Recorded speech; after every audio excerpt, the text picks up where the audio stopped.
Hola, soy la psicóloga Brenda González. En este video te voy a explicar qué son los factores de riesgo y cómo estos te pueden llevar a un proceso de duelo complicado. Primero es importante recordar que el duelo es un proceso que se compone de dos grandes elementos. Uno que engloba lo relacionado con la pérdida y otro lo que hacemos para continuar con nuestra vida. Para desarrollar un duelo adaptativo, es necesario tener un equilibrio entre ambos elementos. Es decir, prestar atención a las emociones, deseos, añoranzas, pensamientos y recuerdos por la pérdida. Pero también a los cambios de roles, los problemas derivados de la situación y a tus actividades importantes, ya que si esto no se da, puedes desarrollar un duelo complicado. Todos podemos tener un duelo complicado alguna vez en la vida.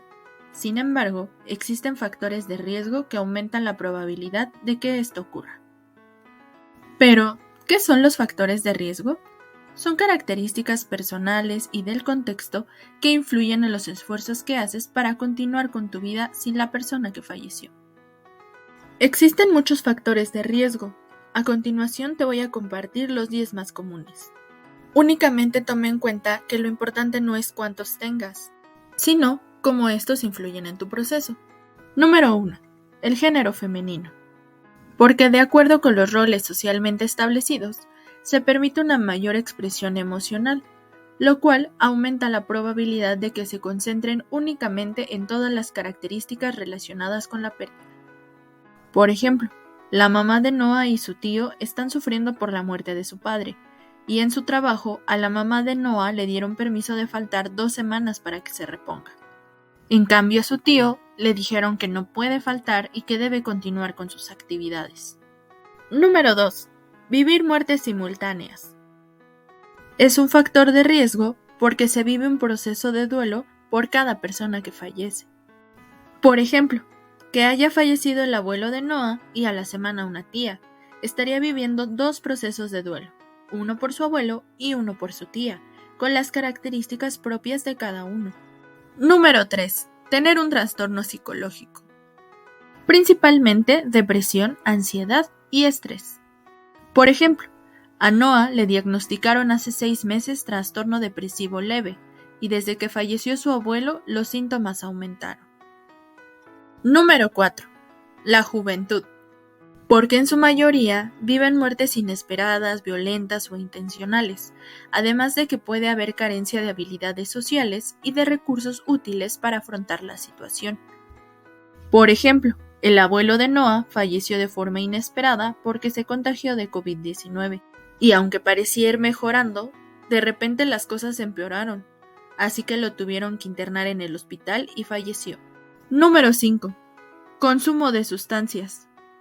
Se considera un factor de riesgo porque a partir de la pérdida puede haber un incremento en el consumo. Por ejemplo, si antes Noah tomaba alcohol una vez al mes, desde que falleció su abuelo toma cada fin de semana. Número 6. Falta de apoyo social, es decir, de la familia, amigos o pareja. Limita realizar actividades para la restauración de tu vida tras la pérdida. Por ejemplo, Noah no quiere ver a nadie porque siente que nadie puede entender su dolor, así que se ha alejado de su familia y terminó con su pareja. Número 7. Un bajo nivel socioeconómico. Porque hay un limitado acceso a atención especializada, actividades recreativas, culturales, problemas laborales o académicos.